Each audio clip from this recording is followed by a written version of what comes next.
जगातल्या सर्वात दोन मोठ्या अर्थव्यवस्थांमध्ये सध्या चांगलीच जुंपली आहे. निमित्त ठरलंय ते टॅरिफचं. अमेरिकेच्या टॅरिफला चीनकडून टॅरिफमधूनच उत्तर दिलं जात आहे. अशात हे युद्ध आता कुठवर जाणार, याचे जागतिक व्यापारावर, पर्यायानं अर्थव्यवस्थेवर काय परिणाम होणार, चीनचा कित्ता आणखी किती देश गिरवणार, पाहूया एक रिपोर्ट.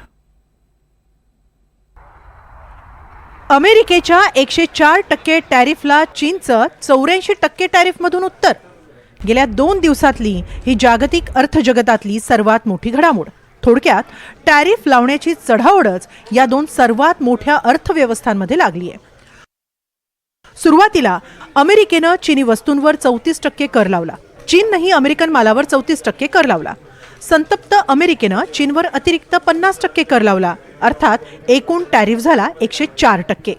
त्यालाच उत्तर देताना चीननं 84% कर लावला. अमेरिकेसाठी सध्या जगात चीन हा क्रमांक 1चा शत्रू आहे.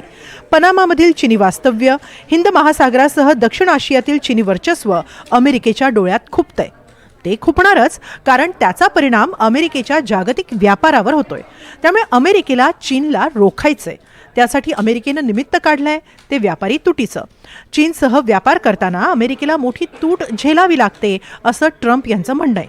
त्यामुळे जिथे जिथे चीनचा प्रभाव आहे त्या देशांवरही ट्रम्प यांची वक्रदृष्टी वळली आहे. खरं म्हणजे अमेरिका आणि चीन या जगातल्या 2 सर्वात मोठ्या अर्थव्यवस्था आहेत. मात्र दोन्ही देशांमध्ये मोठ्या प्रमाणात व्यापारही होतो. अमेरिका आणि चीन यांच्या 2024 मध्ये $581 अब्ज व्यापार झाला.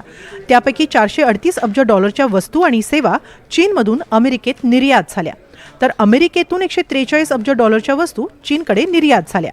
त्यामुळे दोन्ही देशातील व्यापारी तूट $295 अब्ज आहे. या व्यापारात अमेरिका चीनवर अगदी नगण्य कर लावते, तर चीन मात्र अमेरिकेवर लक्षणीय कर लावतो. असं करत असताना चीनला WTO आणि GATT या दोन्ही करारांचं संरक्षण मिळतं. मात्र चीनी प्रभाव रोखण्याच्या प्रयत्नात अमेरिका स्वतःचंच अधिक नुकसान करून घेत असल्याचा दावा काही अर्थतज्ञ करतायत. चीननं अमेरिकेला जाणारा माल थांबवला तर अमेरिकेला तातडीनं तोच माल पुरवणारा नवा देश शोधावा लागेल. अमेरिकेत नव्यानं वस्तू तयार करणारे उद्योग उभे राहत नाहीत तोवर माल तेथील लोकांना चढ्या भावानंच विकत घ्यावा लागेल.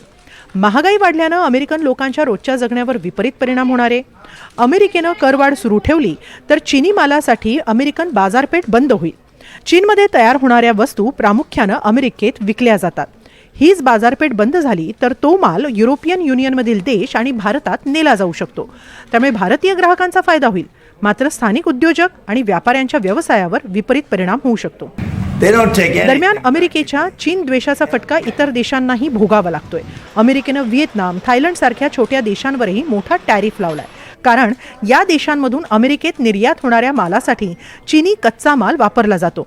त्यामुळे या देशांवर कर लावला तर त्याचा फटका चीनला बसेल, अशी अमेरिकेची रणनीती आहे. अमेरिकेनं आत्तापर्यंत व्हिएतनामवर 46%, थायलंडवर 36%, कंबोडियावर 49%, दक्षिण कोरियावर 25%, जपानवर 24%, युरोपीय संघावर 20%, तर भारतावर 26% टॅरिफ लावलाय. थोडक्यात अमेरिका चीन या 2 महाकाय अर्थव्यवस्थांच्या भांडणात सारा जागतिक व्यापारच बंद होईल, अशी भीती तज्ज्ञांकडून व्यक्त होतीये. तसंच व्यापार बंद झाल्यास जागतिकीकरणाचा अंतही दूर नाही. परिणामी काही प्रमाणात जरी स्थानिक उद्योगांना चालना मिळाली तरी संपूर्ण जागतिक अर्थव्यवस्थेवर ताण येऊ शकतो. मंदीचं संकटही गडद होऊ शकतं, अशी भीती व्यक्त होतीये. आता यावर नेमका कसा तोडगा काढला जातोय? अमेरिका चीन या महाशक्ती सामंजस्यानं पुढे जाणार की एकमेकांचा अहंकार कुरवाळत बसणार, यावर जागतिक अर्थव्यवस्थेचं, जागतिक राजकारणाचं गणित अवलंबून असेल. Bureau report, NDTV Marathi.